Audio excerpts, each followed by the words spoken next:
Olá, pessoal, tudo bem? Sejam muito bem-vindos a mais um episódio da série X-Men 5. E hoje nós estamos super especiais, com um convidado especialíssimo, super especialista no tema, que respira excelência operacional.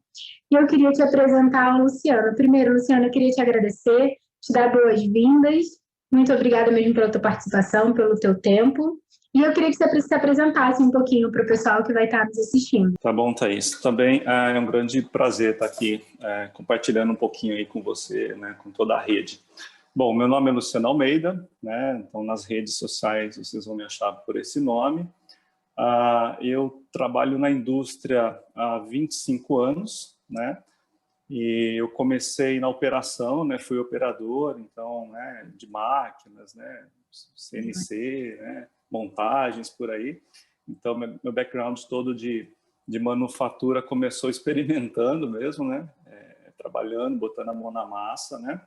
E mais tarde, depois, eu sou engenheiro de formação, né, nessa trajetória da indústria aí, eu cursei engenharia, depois eu cursei também um MBA, né, em gestão empresarial, para aprender um pouquinho mais de negócio, né, e eu diria que há 12 anos que eu atuo na área de excelência, né, com o Lean, né, com esse assunto, e eu sou hoje, eu tenho uma experiência grande em Kaizens, né, em projetos Kaizens. Eu tive a oportunidade de fazer um treinamento, né, um curso no Japão, né, sobre Kaizen. Então, tudo que eu aprendi hoje de Kaizen foi com os japoneses, né, e foi na prática, né. Então, essa é um pouquinho da minha trajetória aí na indústria e mais essa metade da carreira aí toda voltada para a excelência, para o Lean.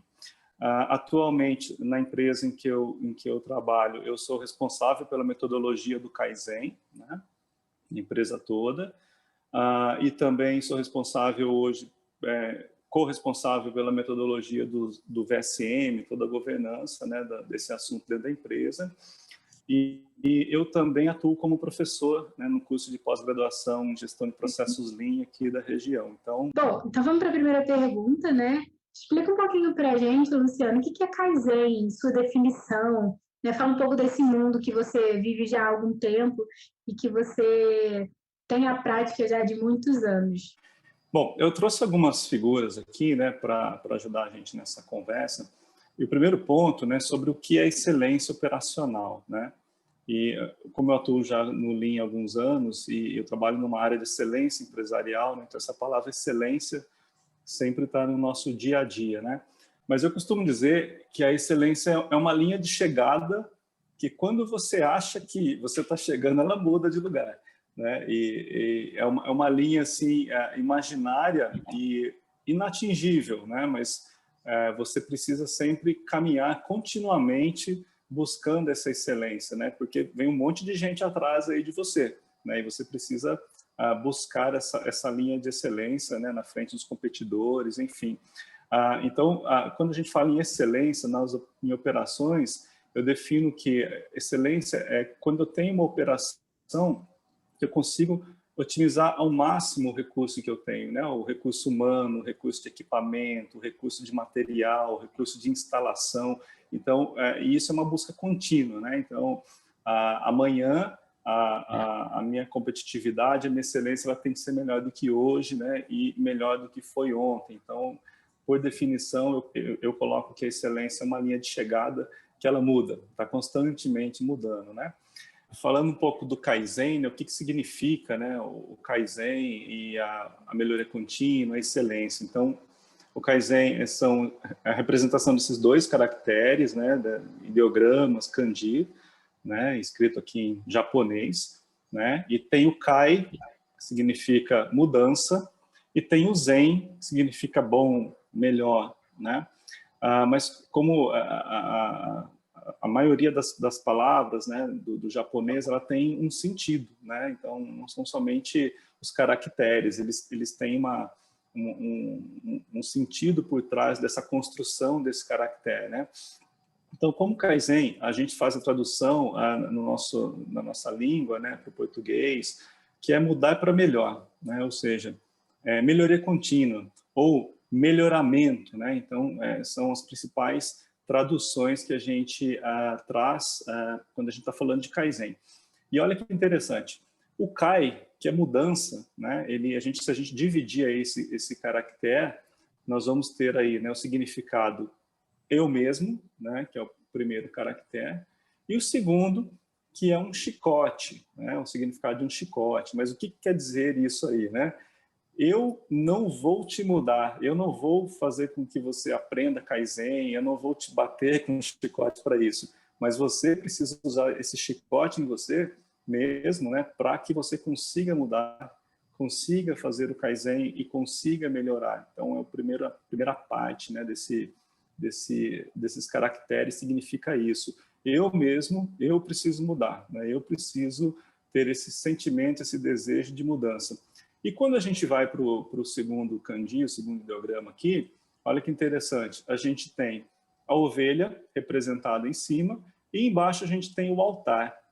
O que traz para a gente? Sacrifício, né? Então, quando a gente fala o zen, o bom, é o sacrifício. Então, fazer o sacrifício, ele é bom, né?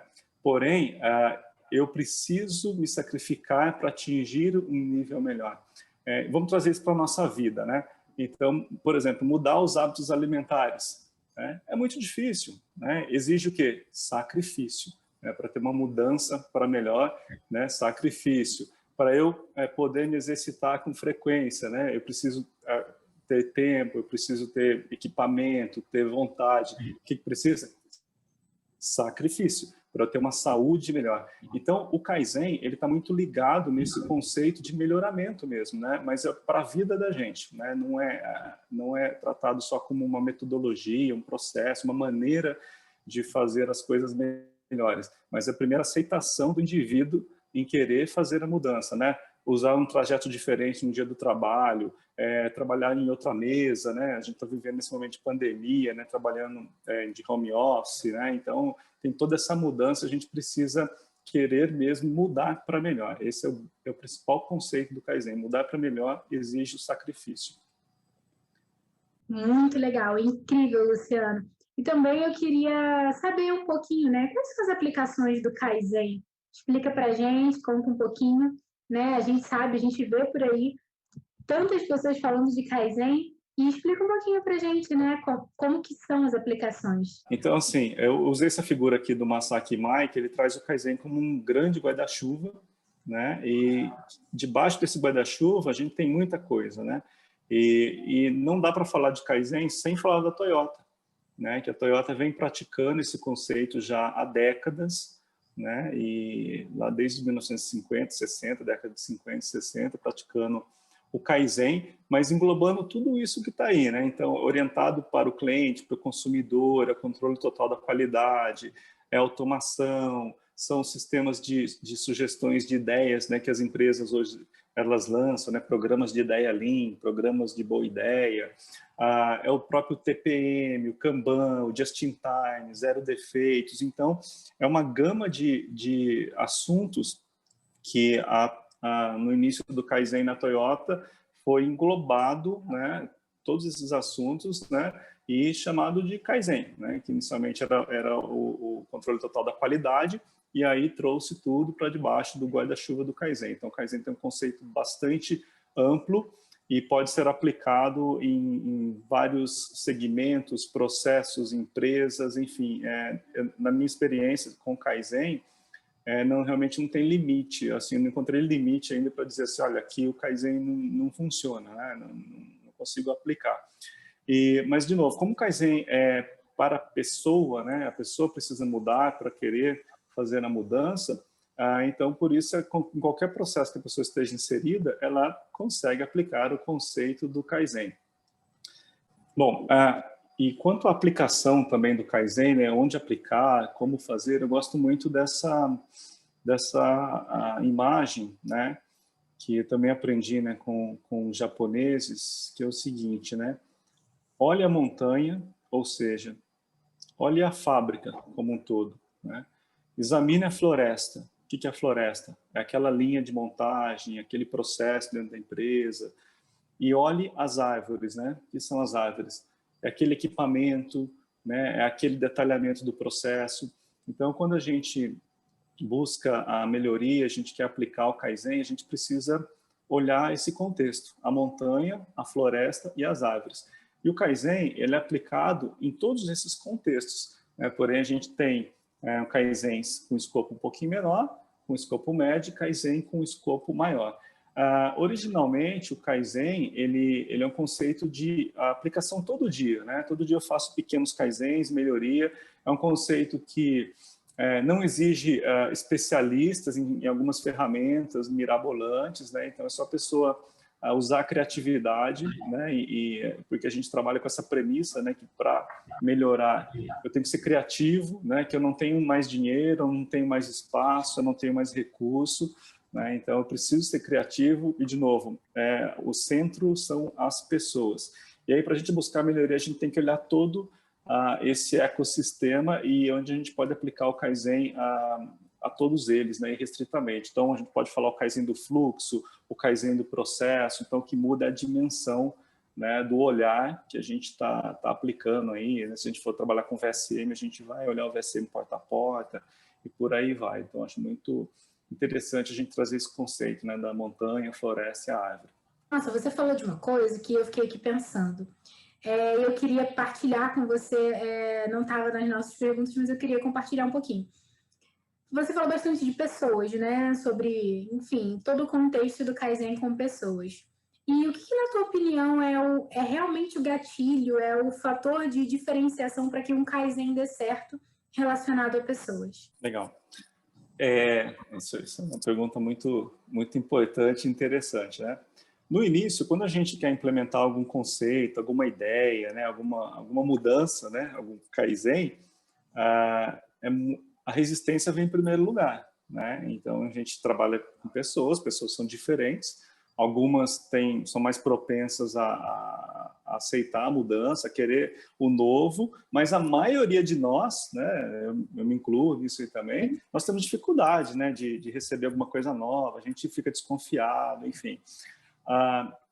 O que eu experimentei nesse período é o seguinte: nós conhecemos as nossas pessoas, né, no ambiente de trabalho, então a gente sabe quem que é a pessoa que quer desafiar o padrão, a gente sabe a pessoa que não gosta de desafiar o padrão, gosta daquilo, né, daquela questão um pouco mais confortável e tal. Então, a sugestão é o quê? Vamos começar com as pessoas, principalmente com a liderança, né, que quer a transformação. Porque é importante dizer que a transformação, ela não funciona bottom-up, ela tem que ser top-down. Então, quando eu falo que o Kaizen é do presidente da empresa até o operador, é preciso que o presidente da empresa queira o Kaizen, queira a melhoria contínua, pense dessa maneira de melhorar todo dia. E aí, nesse organograma, a gente precisa identificar quais são as pessoas que estão dispostas, né, no nosso dia a dia, a levar a transformação, e sim, nessa pessoa, e treinar essa pessoa, né, e colocar ele como um líder de um projeto Kaizen, né, eventualmente numa semana Kaizen, para puxar grandes projetos. E o principal benefício de reunir um time, né, quando a gente faz um Kaizen no modelo workshop, né, que um Kaizen Blitz, ou semana Kaizen, ou semana de melhoria contínua, é o quê? A democracia das ideias, né?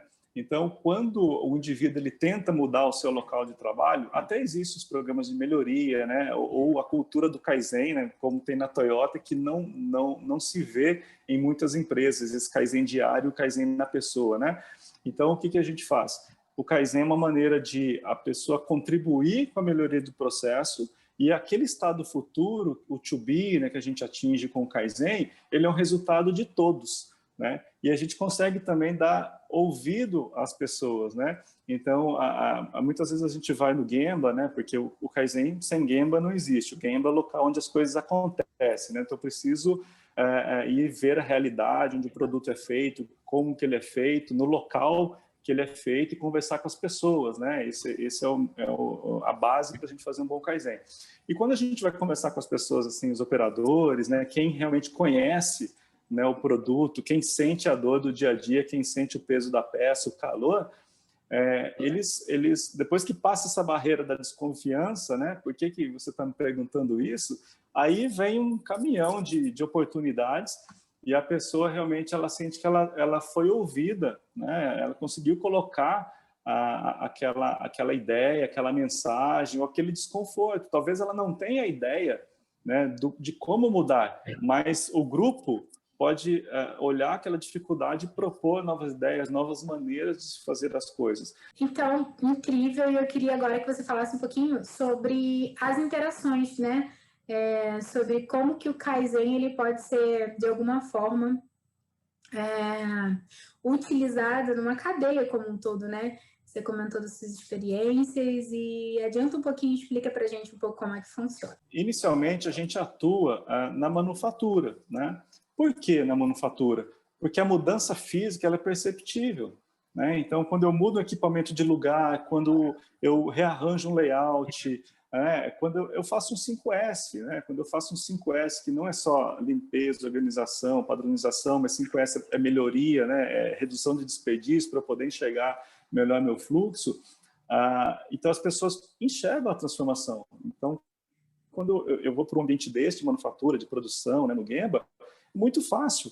Né? Eu tinha uma área, agora eu não tenho mais aquela área. Aquela área desse jeito, agora ela está de outro jeito. As pessoas, elas ficam, assim, primeiramente chocadas, né, quando a gente começa um trabalho desse. Porém, quando a gente vai evoluindo, né, na manufatura, a gente tem que entender que a empresa ela é um sistema. Né? Ela não produz somente bens. Né? Ela precisa o quê? Comprar insumos, ela precisa faturar para os clientes, ela precisa vender, né? Tem equipe de vendas, de marketing, de comunicação, enfim, é um ecossistema. Né? E aí a gente começa a imaginar como outras camadas da melhoria contínua. Bom, ok, vamos começar na produção, na manufatura, para que as pessoas entendam que existe um movimento que transforma, e as pessoas vão experimentar isso aí, ok? Porém, se eu melhorar somente dentro da minha empresa, eu posso não melhorar tanto quanto o cliente está precisando. E aí, o que eu preciso fazer? Eu preciso ir para os meus fornecedores. Né? E aí, dependendo do tipo de negócio da empresa, né, natureza da empresa, muda também a tecnologia dos fornecedores. Alguns têm bases maiores fornecedores, outros bases menores. Então, assim, eu acredito que independente do tipo de insumo que a gente tem, de fornecedores, a gente não pode ficar só na questão de discutir cláusula de contrato, né? Mas você me prometeu isso, você não cumpriu aquilo, tal, e ficar um indivíduo do lado de cá numa mesa conversando com o indivíduo do lado de lá na outra mesa, né? Então aí vem a questão de Kaizen nos fornecedores, nos clientes, né? Que eu também tive experiência de fazer isso. É simples? Não é simples, porque você fazer Kaizen na sua casa já tem uma certa, né, dificuldade, as pessoas às vezes não aceitam. Imagine você fazer um Kaizen na casa de outra pessoa, né? Então, quando você vai no fornecedor, quando você vai no cliente. Então, existe um processo de confiança até você conseguir ir para o fornecedor. Então, o fornecedor, muitas vezes, ele está atrasando aquele item para você, ele está te cobrando mais caro, né? Ou ele tá entregando com não qualidade para você, porque ele tem perdas no processo, né? Ele tem ineficiência, ele tem um set de desperdícios lá com ele, mas ele não enxerga, né? Muitas vezes ele não enxerga. Então, o que a gente precisa fazer? Temos que ajudar o fornecedor a enxergar os desperdícios, né? E como que a gente faz? A gente leva para ele a metodologia do Kaizen, né? E qual que é a melhor maneira de fazer isso aí?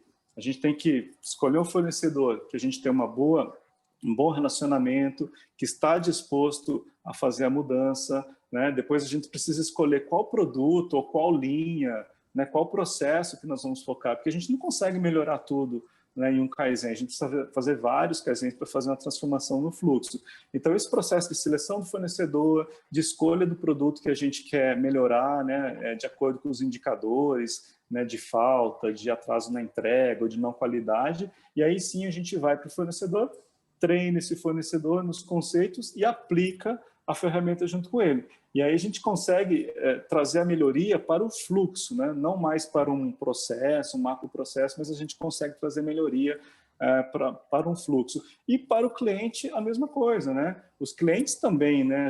Nós podemos ajudar os clientes, treinar, ensinar, trabalhar nessa conexão, nessa interface, né? Desde o pedido, né? do cliente até a entrega, como que funciona, quando a gente atua também no aftermarket, né, e com manutenção, com reparo. Então, ou seja, a gente precisa expandir as fronteiras, né, do Kaizen para não trabalhar com ilhas de excelência. Então, a gente precisa conectar, né, pavimentar e criar essas pontes com os fornecedores e os clientes, né? Isso, eu diria que sim, que é um passo, um segundo passo dentro da melhoria contínua, né? Mas ele não pode acontecer daqui a 10 anos, né? E aqui agora eu queria saber alguma história. Não sei se já teve, né? Se não teve, você me avise. Mas alguma história, alguma coisa que te surpreendeu, e algum resultado que você falou assim, nossa, não esperava isso e acabou virando, né? Em algum desses momentos que você teve de implementação, né? De ser um facilitador dessa metodologia, desses projetos de Kaizen. Já aconteceu assim de coisas melhores, né? Então, assim, no Kaizen, como eu sou um especialista em Kaizen, então eu oriento equipes, né, em como usar o Kaizen, como fazer o Kaizen, o que precisa fazer, né, escolher um problema, um processo, usar casos reais, né, mapear, estratificar, analisar os dados, propor um estado futuro e um plano de ação e mudar, né? Resumindo aqui, seria isso, assim, num projeto Kaizen com começo, meio e fim, né? E aí, uma certa vez, eu fui orientar um time, o time queria construir um carrinho, né, para ferramentas, né? E o time ficou, não, eu tenho o carrinho assim, A, B, C, eles fizeram 10 maneiras mais de construir um carrinho, né, de um tipo de carrinho, né? E aí, às vezes, o desconhecimento nosso, né, por você não ser especialista naquele carrinho, você faz perguntas que ninguém fez, né? E até uma sacada legal quando você vai fazer um Kaizen, você trazer um percentual de estrangeiro para o seu Kaizen, pessoas que não conhecem aquele processo, para dar esses insights. E aí, na metodologia do Seven Ways, que aí é uma metodologia que está dentro do 3P, o Kaizen 3P, que a gente pode falar em uma outra sessão, a gente busca, né, alternativas para se fazer a mesma coisa, só que de uma maneira melhor. E aí eu perguntei para o pessoal, mas por que é um carrinho? O que vocês precisam, né? Aí eles coçaram a cabeça, né? Mas não é um carrinho? Eu falei, não, o que vocês precisam? Então a gente tem que definir a função, né? Aí eu preciso de alguma coisa para colocar a ferramenta, né? E fui para outro projeto, tal. No dia seguinte eu voltei lá com o time tinha construído um protótipo de algo totalmente diferente, sabe? Não era um carrinho, simplesmente não era um carrinho. Então isso na época me chamou muito a atenção, né? E eu fiquei realmente assim surpreso mesmo, né? Pela capacidade do time assimilar aquilo que eu tinha desafiado, né, e trazer algo diferente que eu não conseguiria propor para eles aquilo naquele momento. Então, assim, é muito legal quando a gente vê que as pessoas são provocadas, né, e aí a criatividade aflora, né, porque tem uma necessidade, a criatividade vem. Então, esse foi um caso assim na produção que eu achei muito legal, assim. E eu queria também rapidamente, assim, nesses anos de experiência, né, com o Kaizen, com projetos Kaizen, eu tive a oportunidade de orientar, né, de estar perto assim de centenas de projetos como esse, né, e na manufatura, no office, na engenharia, no suporte de serviço ao cliente, em fornecedores, em clientes, né, vários fora, né, pelo mundo afora aí, né, fazendo Kaizen em outras culturas, né, e a gente sempre volta para a figura central da pessoa, né, que independente do local onde você está, da língua que você tá ouvindo naquele lugar, de novo, a figura central da mudança é a pessoa. Eu quero trazer mais um caso, Thaís, rapidamente. Por exemplo, é possível fazer Kaizen com militares, né, com as Forças Armadas? A gente fica pensando, poxa, mas será que o Kaizen vai funcionar, né, nas Forças Armadas? Eu digo, funciona, né? Eu já tive a oportunidade de fazer Kaizen em base aérea, né, com aeronáutica, né, e enfim, aí funcionou muito bem, né, porque eles assimilaram que precisavam de mudança e, além disso, a disciplina, né, do militarismo, né, de cumprir. Exatamente, cumprir com a missão, nós definimos o plano de ação, isso aqui a gente quer mudar, nós vamos perseguir. Então, também foi um caso assim que me surpreendeu muito, né? Porque quem está de fora é um ambiente que geralmente a gente, né? Mas eu acho que eu não passo daquele portão, né? De uma base aérea, uma base militar. E eu tive essa oportunidade e foi muito legal. Então, eu trago isso para dizer para quem está assistindo, né, que não tem fronteiras, né? De novo, se a gente usar o método, se a gente respeitar as pessoas, se a gente todos contra o problema, né? Se a gente identificar bem o problema, tratar e buscar causa raiz, e propor soluções, e tiver essa disciplina de mudança, a gente consegue fazer a transformação. Nossa, Luciano, foi muito top. Eu queria te agradecer. Muito obrigada pelo teu tempo. Foi incrível. Obrigado você também, Thaís. Um grande abraço, viu? E espero que todo mundo tenha gostado também, para a gente poder continuar levando excelência para esse nosso Brasil. Muito obrigada, pessoal, e aguardem os próximos episódios dessa série que realmente vai trazer muito conteúdo bacana.